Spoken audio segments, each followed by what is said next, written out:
जय हिंद सर्पियंस। जय हिंद class 11th। Welcome to online class of Shri Ram public school. Me Dharmendra Singh, your Hindi teacher.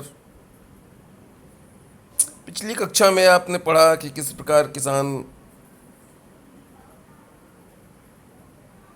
सामाजिक दुर्व्यवस्था का शिकार होता है, शोषण का शिकार होता है।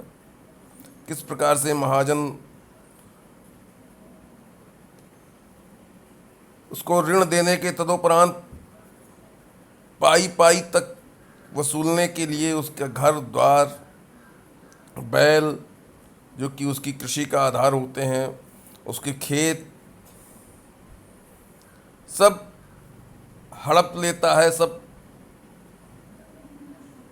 कुर्क करा देता है। दवा दर्पण, दवा दारू या चिकित्सा के अभाव में उसकी पत्नी की मृत्यु हो जाती है।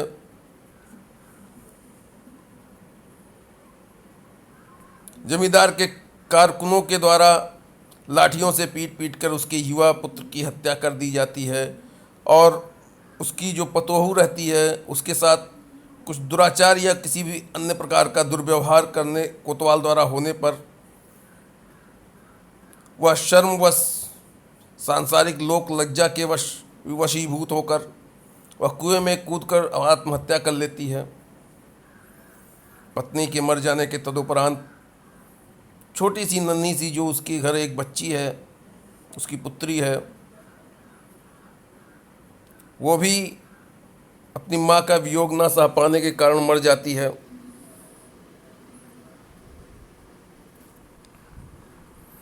कभी कहता है कि ठीक है, पत्नी है, मर गई तो दूसरी आएगी, किंतु जो युवावस्था में उसका पुत्र मारा गया उसको याद करके उसको आज भी बहुत कष्ट होता है। अंततः तो गत्वा कहता है कि कवि कहता है कि किसान की आंखों में जब पुरानी यादें चित्र के समान, चलचित्र के समान घूमती हैं आंखों के समक्ष, तो उसकी आंखों में एक चमक सी आ जाती है, किंतु पुनः वर्तमान अवस्था को देखकर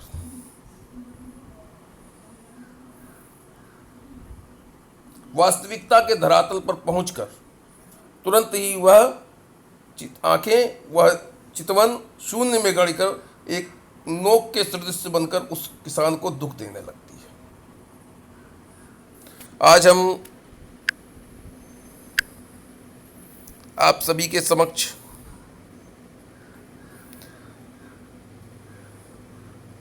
इस पाठ के अभ्यास को करने का प्रयास करेंगे और आपसे ये आशा करेंगे कि आप सभी इस अभ्यासों को अपनी उत्तर पुस्तिका में, अपनी कॉपी में करें।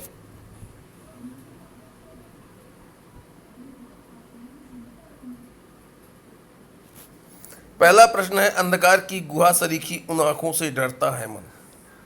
तो प्रश्न पूछा जा रहा है, आमतौर पर हमें डर किन बातों से लगता है? आमतौर पर हमें डर किन बातों से लगता है? तो हम कह सकते हैं कि हमें जो बातें पीड़ा पहुंचाती हैं, वेदना पहुंचाती हैं, दुख देती हैं, उन बातों से हमें डर लगता है।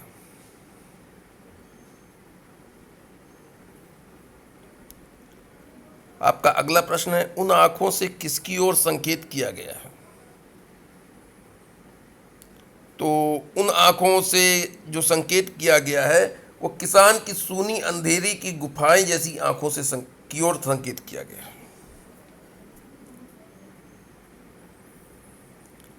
अगला है, कवि को उन आंखों से डर क्यों लगता है?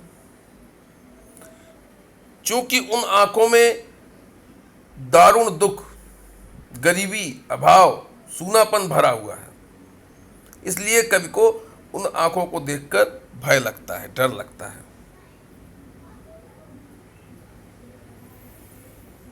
अगला प्रश्न है, डरते हुए भी कवि ने उस किसान की आंखों की पीड़ा का वर्णन क्यों किया है?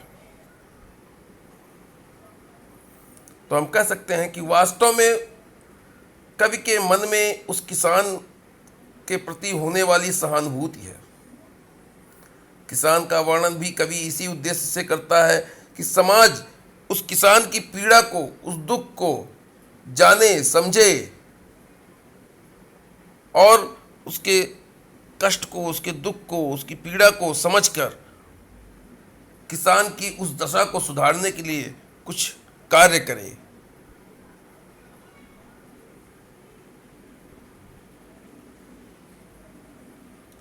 अगला प्रश्न है, यदि कवि इन आंखों से नहीं डरता, क्या तब भी वह कविता लिखता?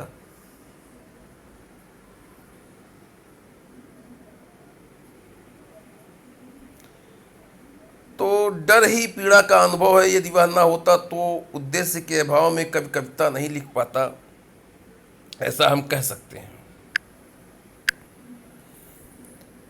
वियोगी होगा पहला कवि, आह से उपजा होगा गान, निकल कर आंखों से चुपचाप बही होगी कविता अनजान। ये पंक्तियां भी छायावाद के प्रखर कवि सुमित्रानंदन पंत जी की ही हैं। पंत जी का मानना था कि कविता विचारों या तथ्यों से नहीं बल्कि अनुभूतियों से होती है। इसीलिए हम कह सकते हैं कि यदि कवि के अंदर वो अनुभूति नहीं होती, वो डर नहीं होता, तो वह कविता नहीं लिख पाता।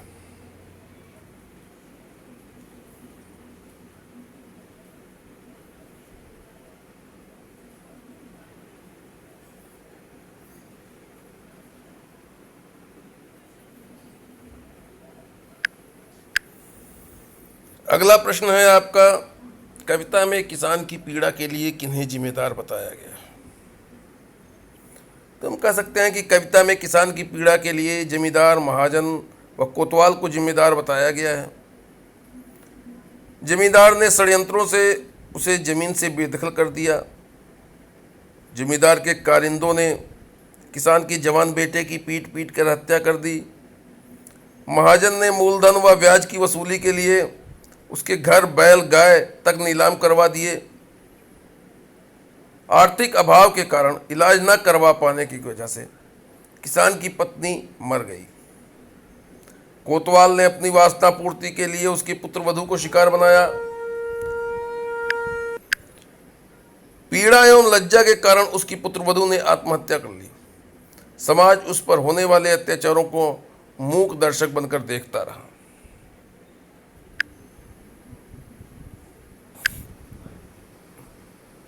प्रश्न संख्या 3 है, पिछले सुख की स्मृति आंखों में क्षणभर एक चमक है लाती। इसमें किसान के किन पिछले सुखों की ओर संकेत किया गया है? तो हम कह सकते हैं कि किसान के पास प्राणों से लहलहाते प्यारे खेत थे, बैलों की जोड़ी, गाय, जवान बेटा, स्त्री, पुत्री, पतोहू, सबसे भरा पूरा घर बार था, इसलिए वह सुखी था। खेत की हरियाली को एक एक तिनका किसान के जीवन की हंसी खुशी था। जवान बेटा उसकी आंखों का तारा था। युवा बैलों की जोड़ी थी जो उसके कृषि कार्य में मदद करती थी। उजली नामक गाय थी जो उसकी अलावा किसी और को दूध निकालने नहीं देती थी। ये सब किसान के सुख भरे दिन थे। इन बातों से उसका मन सुखी, प्रसन्न रहता था।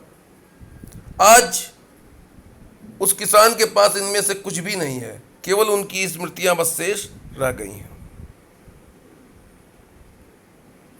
आगे है संदर्भ सहित प्रश्न संख्या 4, संदर्भ सहित आशय स्पष्ट करें। इसको आप स्वयं करने का प्रयास कीजिएगा।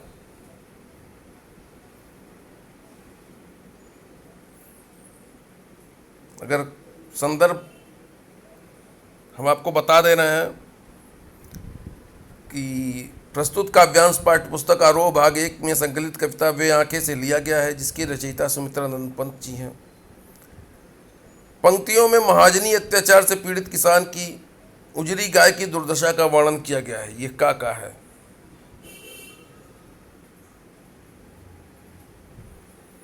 कई बताता, आशय भी हम आपको बता दे रहे हैं, स्पष्ट कर दे रहे हैं। कई बताता है कि किसान का अपनी गाय के साथ विशेष लगाव था। गाय भी उससे अत्यधिक स्नेह रखती थी। उसके बिना किसी और को दूध दुहने नहीं देती थी। नीलामी के बाद वो गाय उसके पास से चली गई। इसी प्रकार से आप खा एवं गा का करने का प्रयास कीजिएगा। अगर आपको नहीं समझ में आता है तो सायंकाल आप अपने दिए गए निर्दिष्ट समय में पूछ सकते हैं। अब हम आपको कुछ प्रश्न देंगे, जिन प्रश्नों को करने का आप प्रयास कीजिएगा। प्रश्न संख्या 1, वे आंखें कविता का उद्देश्य बताइए। पुनः सुन लें, वे आंखें कविता का उद्देश्य बताइए। प्रश्न संख्या 2, किसान की आंखों में किसका अभिमान भरा है। किसान की आंखों में किसका अभिमान भरा है। प्रश्न संख्या 3,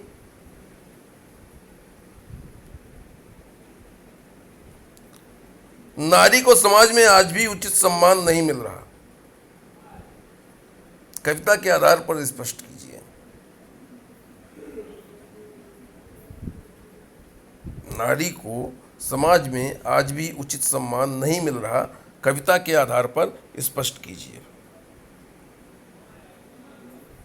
इन सारे प्रश्नों को आप करने का प्रयास कीजिएगा। पुनः बताना चाहता हूं मैं कि अगर कहीं पे भी आपको किसी भी प्रकार की समस्या आती है तो आप अपनी समस्या के समाधान के लिए अपने दिए गए निर्दिष्ट समय में कमेंट के माध्यम से उसका समुचित उत्तर जानने का प्रयास कर सकते हैं। जय हिंद सार्पियंस, जय हिंद क्लास 11।